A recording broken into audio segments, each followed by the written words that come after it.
Ooh, okay.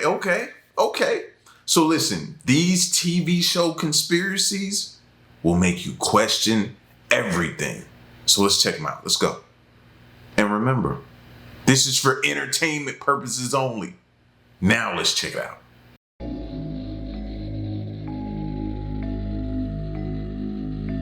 Our small TV screens are a window into a world of intrigue and deception. Our favorite programs may be hiding secrets and even sinister agendas. Number 10. Airing on the ABC network for 11 seasons in 1974 was Happy Days, the situational comedy that achieved the #1 Nielsen rating. The show was set in the 50s and 60s in Milwaukee, Wisconsin, presenting a view of post-Second World War middle-class America that's being seen through the perspective of Richie Cunningham, a high school student. Other characters include Fonzie, one of the show's most important characters. He's a greaser often seen near or on his motorcycle, sporting a leather jacket. He serves as a contrast in comparison to his circle of friends.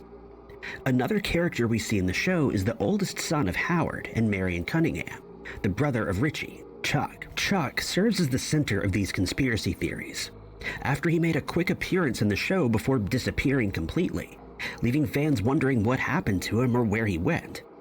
One fan explained that at the start of Happy Days, we're met with the 3 Cunningham children, with Chuck being the example of what a young adult in the 50s would be like: athletic and polite, someone that his parents could be proud of. But by the following season, he seemingly disappears.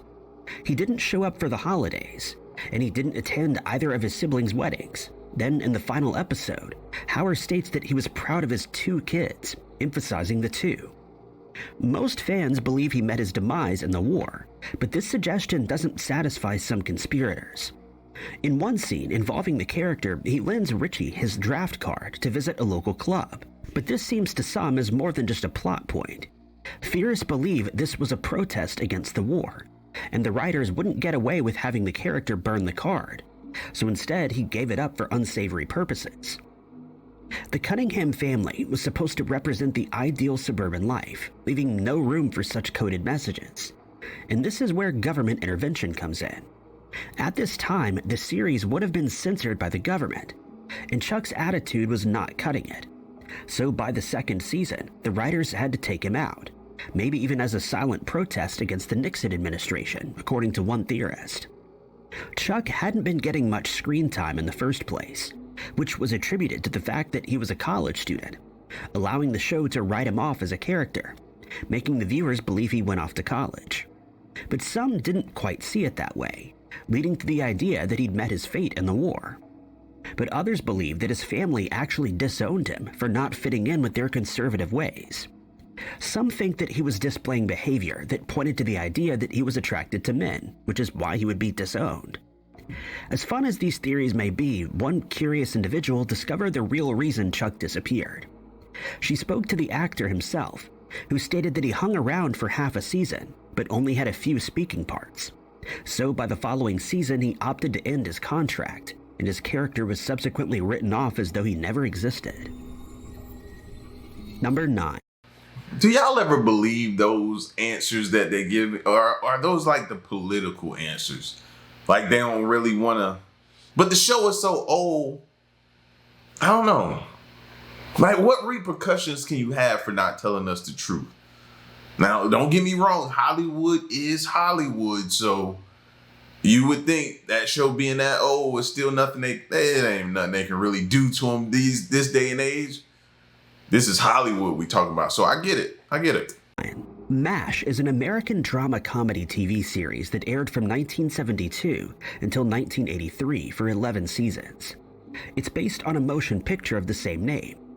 The show is set in South Korea amid the Korean War and follows the medical staff who treat injured soldiers in a mobile army surgical hospital.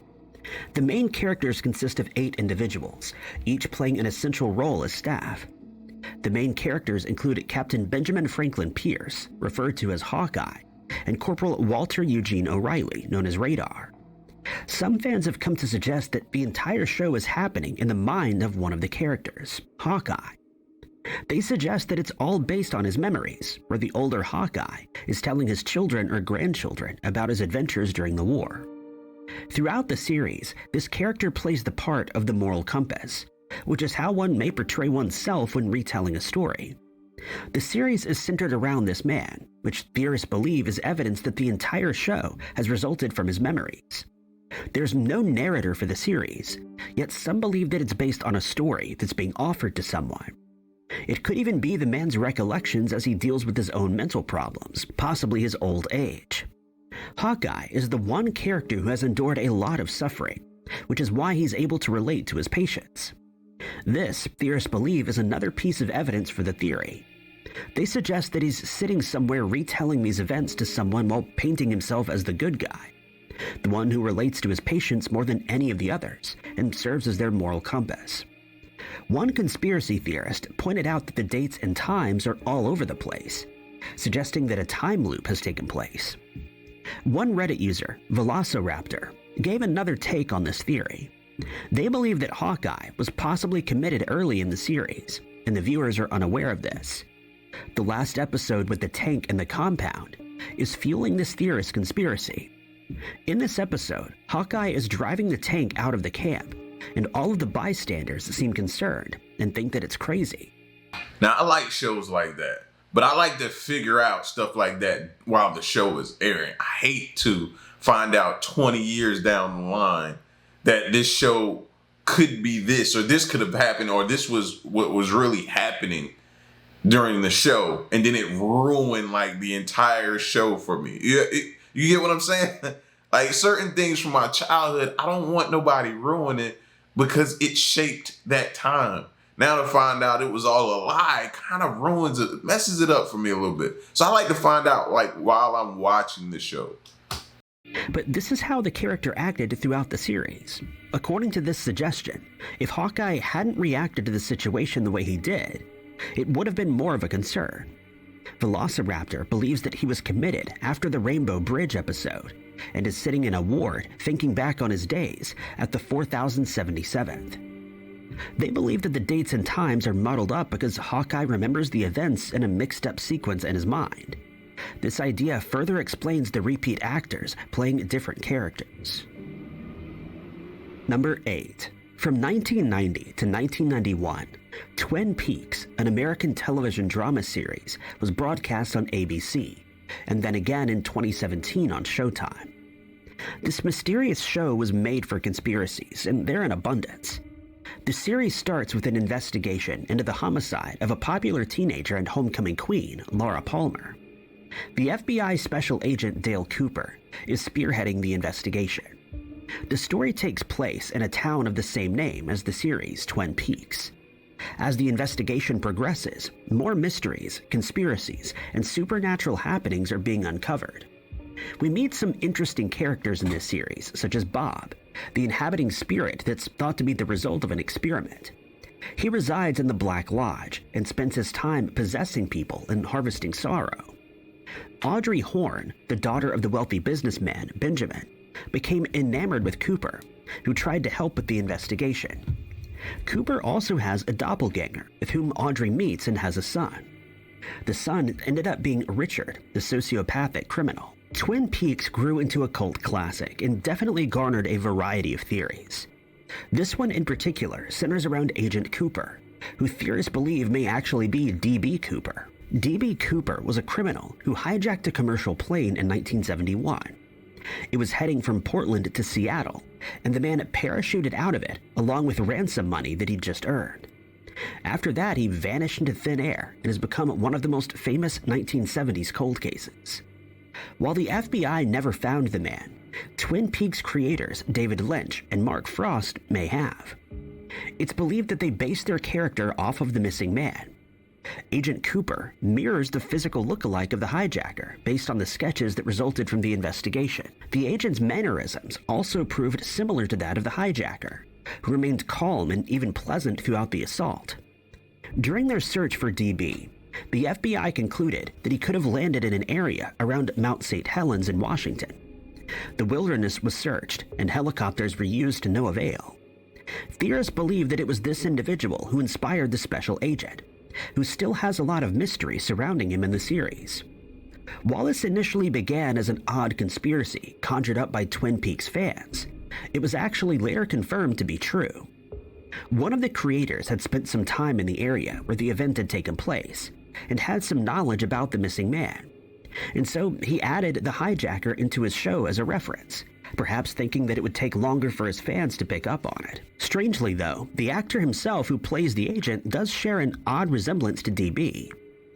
Theorists have even suggested that Lynch himself may be the missing hijacker from all those years before. And who sparked this conspiracy? The New York Times' Karen Carbo, back in 1991, after the show aired, who titled the story, "D.B. Cooper Still Among Us."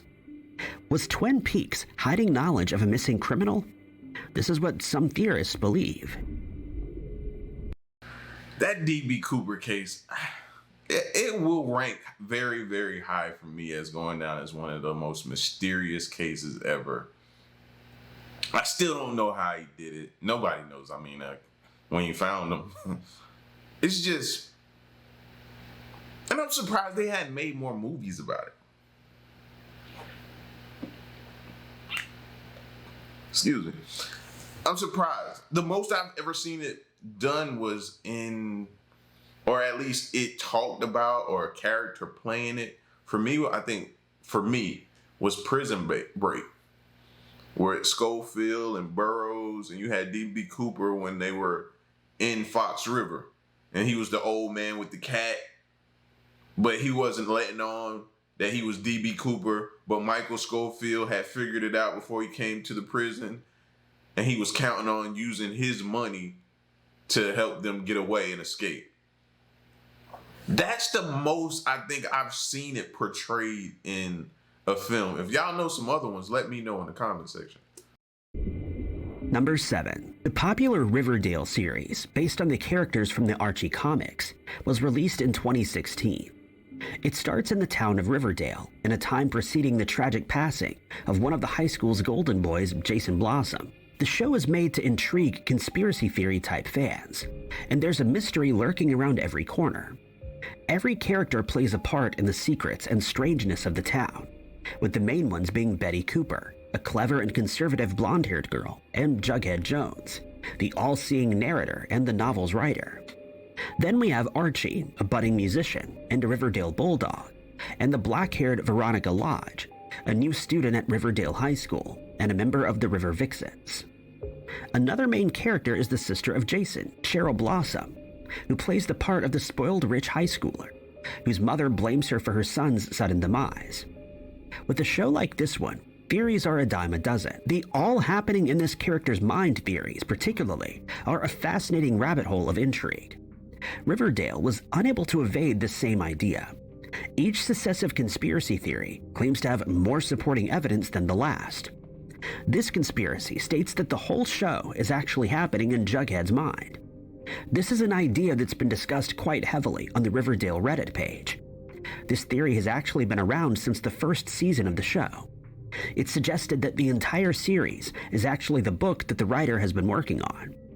The theory points to the way the series' episodes begin and end, each with a monologue from Jughead. He's usually typing on his computer, often in a local diner, watching the other characters come in and out. Each episode is also referred to as a chapter, and that's been used as supporting evidence for the idea. Season 4, Episode 2 is one of the most significant clues for this theory.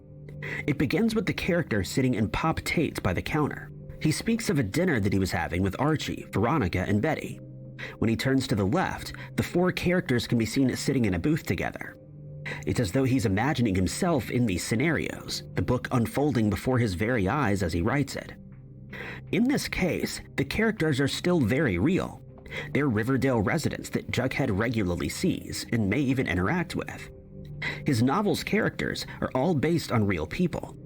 Archie is Jughead's best friend in the series, which is likely why he portrays him as having an intimate relationship with Veronica. One Reddit user, Dotted Ladybug, explains that the reason for some of the more graphic scenes is because neither he nor his best friend have girlfriends, and so Jughead creates these scenes to fill the void for his friend.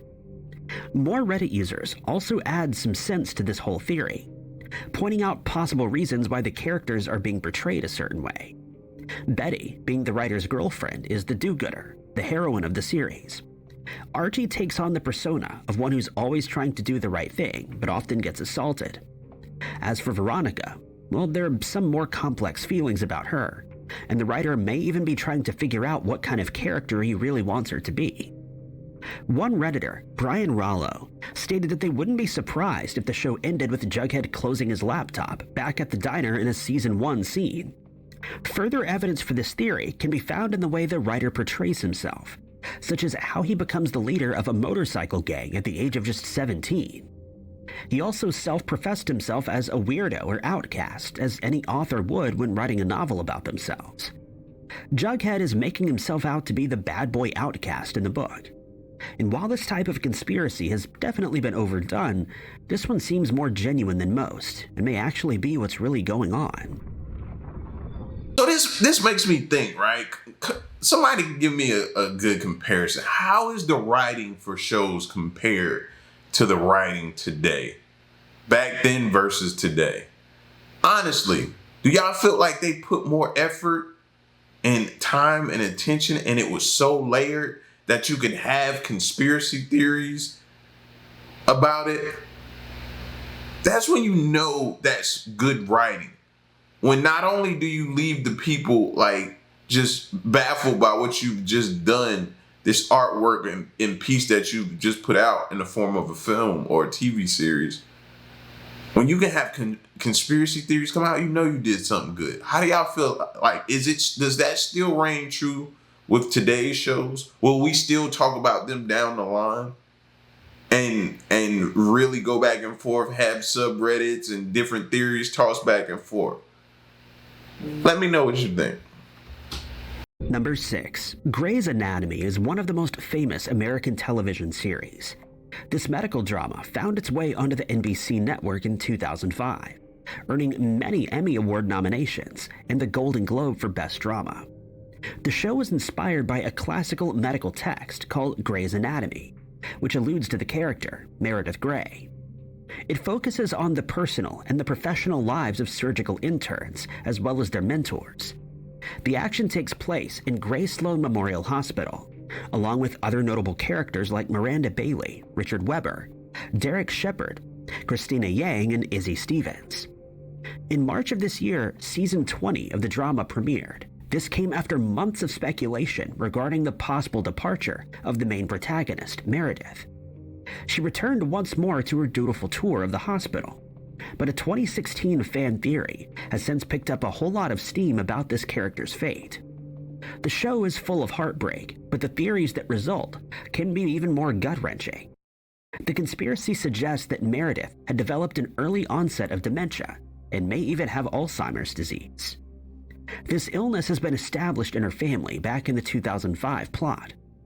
Theorists suggest that Meredith herself had been diagnosed with Alzheimer's. During the opening chapter of the series, her voiceover was found to be a memory that she'd been telling her mother, Ellis, who'd been living in a facility inflicted with the disease. In season 3, Ellis passes away, and Meredith continues with her career, slowly showing signs of the same illness, according to the fans. In season 9, a positive test reveals genetic signs of Alzheimer's, but that's merely the start of the theory. According to believers of this idea, the dementia had caused the doctor to replace her memories with creations that weren't real, and the subsequent voiceovers may be memories that she's telling her children later in life. In the If-Then episode, Meredith imagines an alternate scenario of her life, where her mother was never diagnosed with Alzheimer's, and changed some dynamics at the hospital. It's been suggested that in the future, Meredith will actually try to supply her interns with happier endings, instead of retelling the actual events, which she may not even remember. In the If-Then episode, she imagines that George never passed away, but instead failed his intern exam and was never heard from again. And Izzy was nothing more than an unstable character who got fired. In reality, which is supposedly Meredith's false memories, George went out as a hero, and Izzy disappeared after bravely surviving cancer.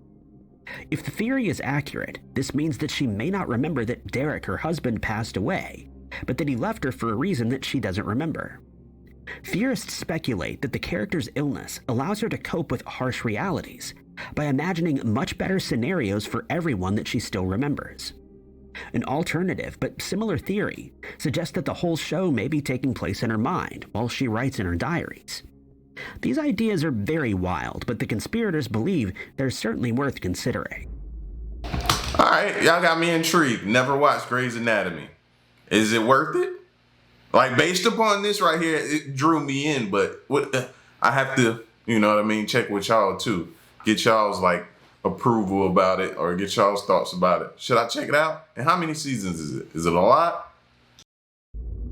Number 5. Gilmore Girls is a comedy television series following the lives of mother and daughter, Lorelai and Rory, in Stars Hollow. Their relationship, though, seems even more like a friendship than anything else. The two are both seeking satisfaction in their own love lives and in their careers. The show combines comedy and drama and presents a variety of emotions, characters, and situations. While the show seems to be targeting more of a female audience, it does tackle the male universe as well, using some important characters like Luke Danes, a diner owner who becomes Lorelai's love interest, Jess, who's Luke's nephew and acts as a romantic interest for Rory. Rory also finds friendship with another leading character named Logan.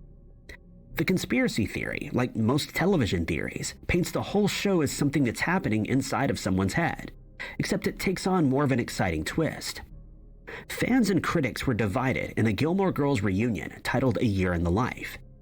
This reunion made the heroines seem less charming and even mean-spirited, a clear difference from the original incarnations.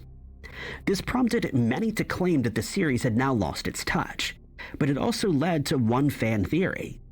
At the end of the reunion, it's revealed that Rory Gilmore has been writing a novel. The novel's title? Gilmore Girls. Theorists explain that in A Year in the Life, Rory seems more self-absorbed, stuck in a job that doesn't move forward, and finds herself in a loveless relationship. The series paints her as the complete opposite of the well-behaved character that we saw in the original series. According to theorists, this is because the original series is actually her novel, with the author telling the story from her version of what took place. While it may seem outlandish, there is a bit of evidence to support it. The original series constantly praises Rory, and the characters constantly indicate how flawless she is, even though she has many temper tantrums. While this sort of thing is incredibly typical for teenage girls, the townsfolk seem to have an obsessive adoration for the girl. This sort of adoration doesn't even reach her best friend, Lane Kim, who's equally moral and just as academic. But she's hardly acknowledged in the show by the rest of the people aside from Rory. Fans also note that the show sees the two slender main characters always eating, but they never gain any weight. In the criticized revival, there's a scene where the two are shaming some of the less skinny townsfolk people at a swimming pool, affirming the theory that Rory created a fictional world where she can eat anything she wants while maintaining her immaculate look. How did I get to that world? Better yet, I don't even need to go to hers. Just tell me how I can create my own. What do you mean? Eat, not gain no weight or nothing like that? Come on, we'd all be down to join that. Similarly, her professional progression has also been brought into the argument. In the original series, she seems to excel at almost every turn. She becomes valedictorian even though she struggles in Chilton. She also suffered academically at Yale, yet still ended up head of the school's paper. But in the revival, she's jumping from job to job. She often squanders various opportunities because that's just who the honest Rory is, and not the self-applauding individual we see in the original. Rory's flaws are consistently downplayed as well, adding to the evidence. She has her fair share of selfish and flawed behavior, but these circumstances are often excused and attributed to external factors.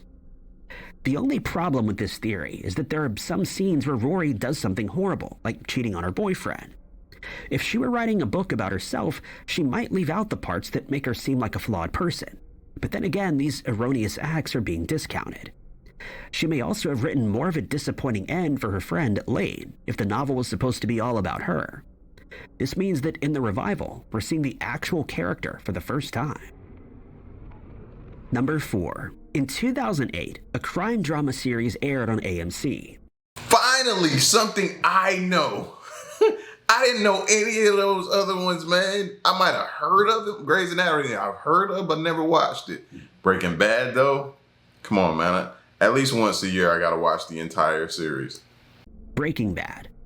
The show is set in Albuquerque, New Mexico, and follows the life of a high school chemistry teacher named Walter White. Walter finds out that he has inoperable lung cancer, but seeks to provide financial security for his wife and their son. And so he turns to a life of narcotics, where he partners up with a former student to make and sell narcotics. The conspiracy, though, consists of 2 series, the other being Malcolm in the Middle, which aired on Fox in 2000. This show follows the life of Malcolm, a young boy living with a dysfunctional family. He's 1 out of 5 children. The show breaks the 4th wall as the main character often speaks directly to the viewers. The conspiracy theory that connects these 2 shows has been in circulation for over 11 years, with fans actively participating in the discussion. For this amount of time, a joke had been doing the rounds that Breaking Bad was a prequel to Malcolm in the Middle, which produced a rather odd conspiracy.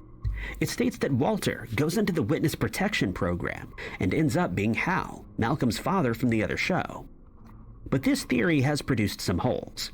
First, the timeline is backward. Hal and Walter are absolutely nothing alike, and are completely opposite. If you swap this theory's timeline around, making Breaking Bad the sequel to Malcolm in the Middle, we get a more fitting idea. Walter is the older version of Malcolm. According to theorists, the boy displays a keen interest in chemistry and is an absolute genius. He even made a small explosion by using a chemistry set in one episode. The 2 also share other similar personality traits, aside from intelligence and their interest in chemistry. Theorists point out that the young Malcolm and the older Walter are incredibly stubborn and manipulative. They can both act out violently and display some selfish behavior, but still have a supply of morality within. Malcolm regularly displays the ability to create plans that make his sequel character so successful. One supporting piece of evidence exists for this in Breaking Bad as well.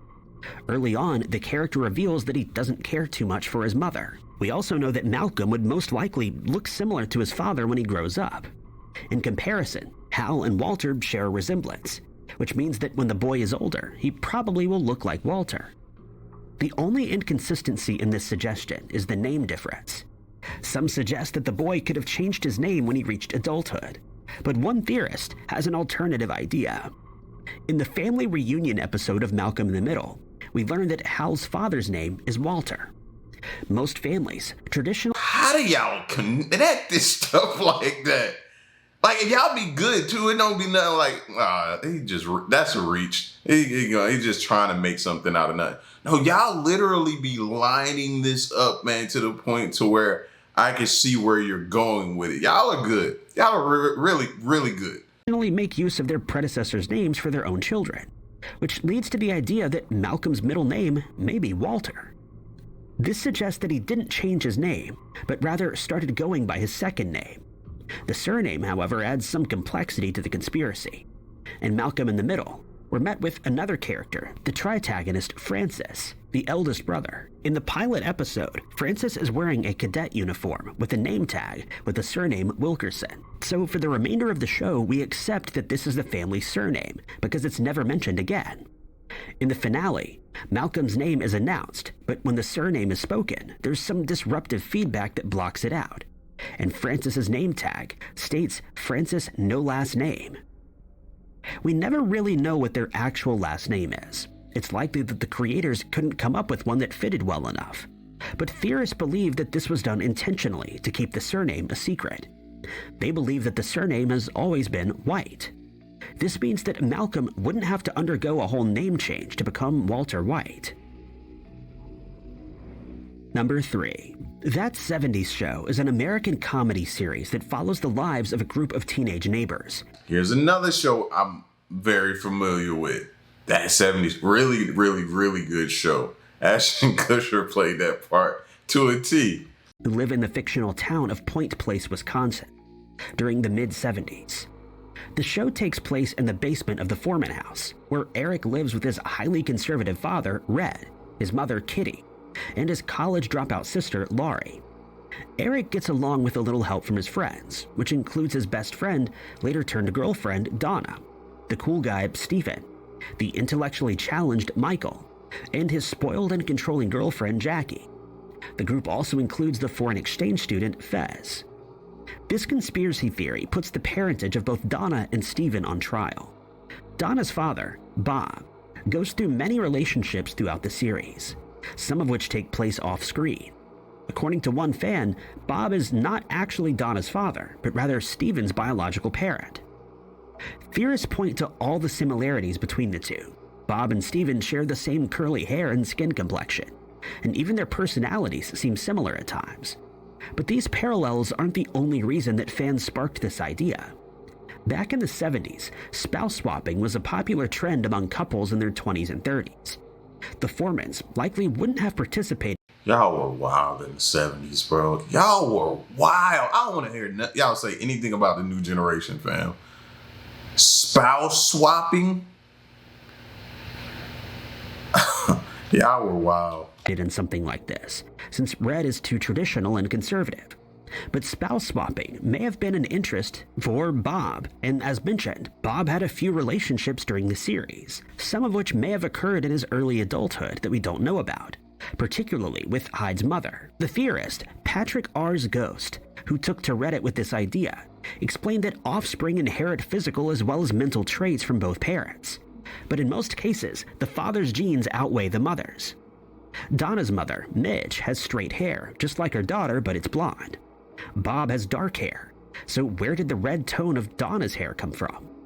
There could have been a recessive gene on both sides, but the chances of it popping up in their daughter's genes were deemed unlikely. She inherited the straight hair from Midge, but the redness, well, that's a mystery.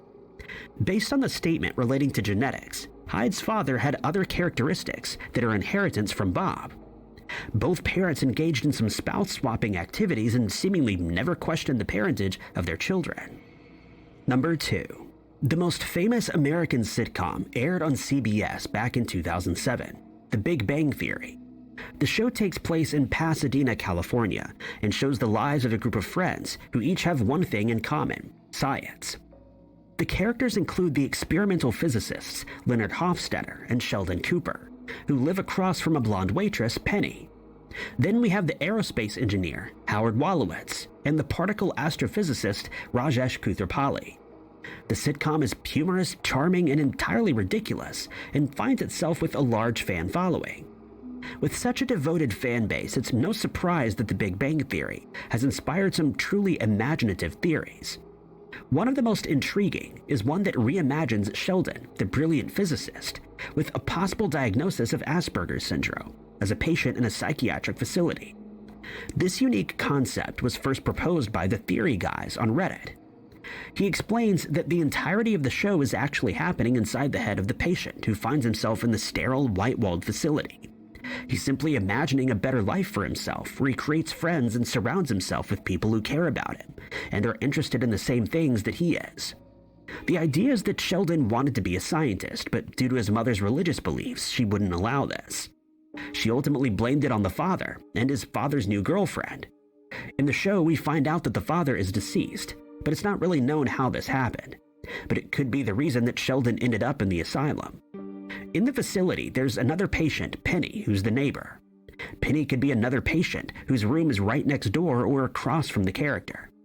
This is why she appears in the imagined fantasy of his friends and a better life.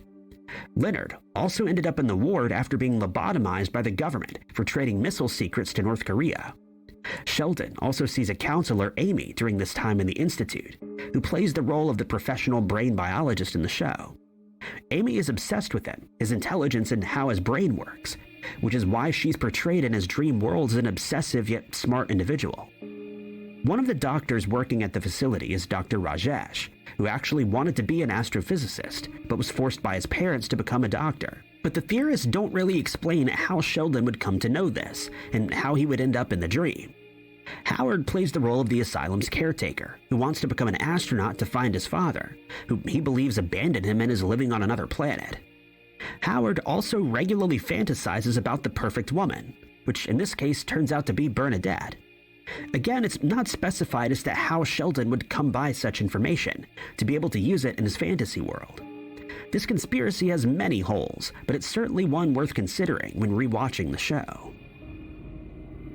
Number 1. Back in 2016, an American television series was released, and it later became a favorite among science fiction fans.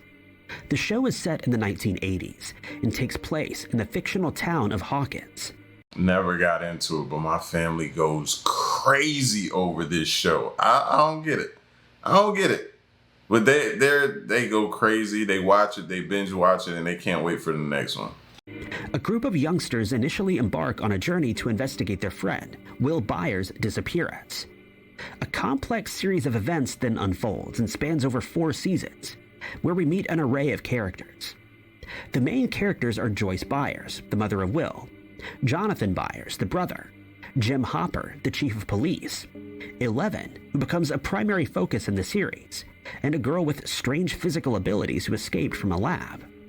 Then we have the rest of Will's friends, Mike Wheeler, Dustin, Lucas, and Max. Other main characters include Nancy Wheeler and Steve Harrington. This conspiracy theory focuses more on Eleven, the girl from the lab, who can move objects with her mind and harbors other superhuman abilities.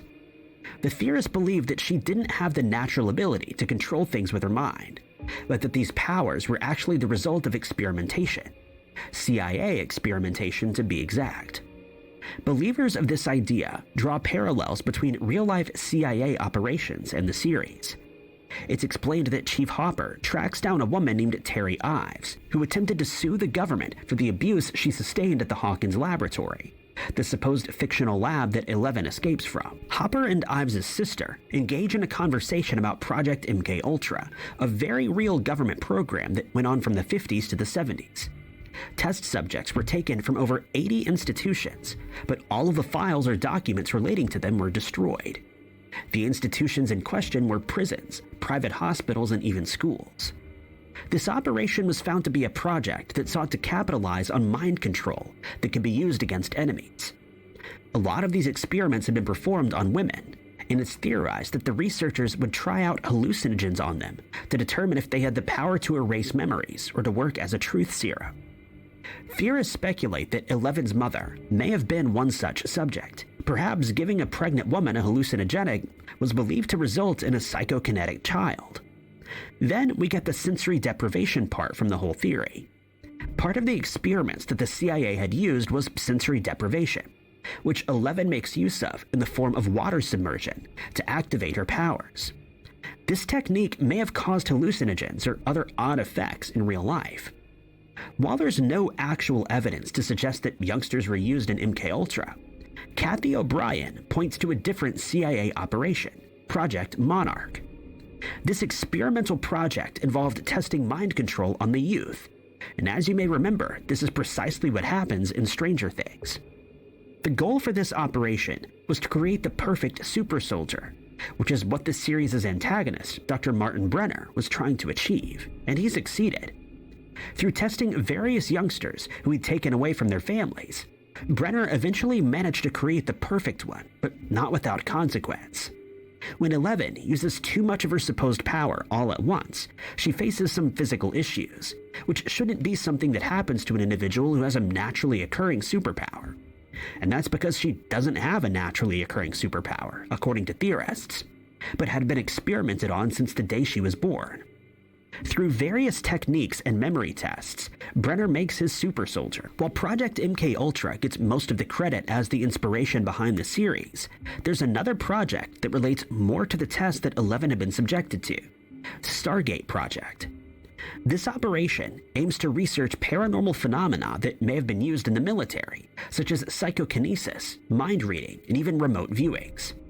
Remote viewings, such as when Eleven listened in on a Russian man's conversation. The CIA also hired a psychic headhunter to find and recruit candidates. The Men Who Stare at Goats was a book-turned-movie that discussed the Stargate experiments, in which subjects with telekinetic abilities were expected to use their minds to take the lives of animals. As we've seen, Eleven goes through a similar experiment at Hawkins. All these comparisons have led theorists to suggest that Stranger Things is based on past CIA experiments, operations, and projects, with Eleven being one of the test subjects.